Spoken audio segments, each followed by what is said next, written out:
Gents, I've got news for you. Most men don't wear their watches properly. What am I talking about? The fit. Bad fit is not only uncomfortable, it can actually damage your watch. But many men tolerate an ill-fitting watch because they don't want to take it to a jeweler. Most jewelers will charge between $10 and $20 to adjust the bracelet, and this adds up, especially if you've got more than one watch. So in today's video, gents, we're going to show you how to properly adjust your watch bracelet all from the comfort of your own home. So first things first, getting the right fit. If your watch is too loose, it'll swing around and hit the table or door or whatever else is close to your wrist. And what's more, your bracelet is held together by pins or screws, and this means metal is sitting and rubbing on metal. And with a loose bracelet, the movement around the pins is going to be bigger. This means more movement, more rubbing and more abrasion, and this speeds up the decay of the bracelet parts. Your watch should be snug enough so as not to slide more than 2 inches down your wrist when your arm is perpendicular to the ground. And if your bracelet is too tight, you're going to be uncomfortable all day long, and it's going to leave a red imprint on your wrist which lasts long after you take the watch off. And not to mention the strain you'll put on your bracelet links throughout the day, which could also result in failure. Next up, get your tools together. There are several things you'll need to adjust your watch band. You'll need a tool to remove the link pins. You can either use a pin pusher or you can use a jewelry hammer, punch pin and watch bracelet block. You'll also need a spring bar tool and a small flathead screwdriver. I recommend covering your workspace with a towel. This protects your watch from being scratched and it's going to help catch any pins or links you remove. Next up, let's talk about the type of bracelets. Let's start with the pin link bracelet. The majority of watch bracelets use links which are held together by tension pins. One side of the pins will have a rounded end and the other will be a split end.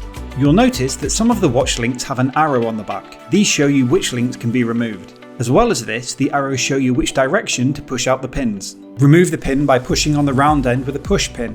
You may need to give it a sharp tap with your jewelry hammer. The goal is to push the pin far enough out the other side of the bracelet to extract the pin fully. To detach a full link, remove 2 pins and keep removing links until the strap is your desired size. If you take out or add the wrong amount of links from the wrong place, your watch will sit lopsided. You want the clasp to remain in the center of the bracelet, take an equal amount from either side of the clasp. Once you've removed all the desired links, it's time to reattach the bracelet. Take your pin and slide it in the round end first. Use your pin pusher tool or the plastic end of the hammer to slowly push the pin in all the way. Make sure you keep the spare links and pins you just removed. They're very easy to lose. Now let's talk about the pin and collar bracelet. Some bracelets have a unique system that uses a pin and collar to connect the links.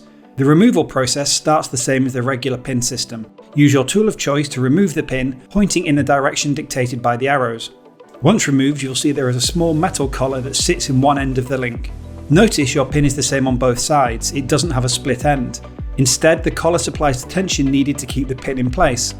After removing all the desired links, you need to make sure the collar piece is seated properly in the link you'll be reattaching.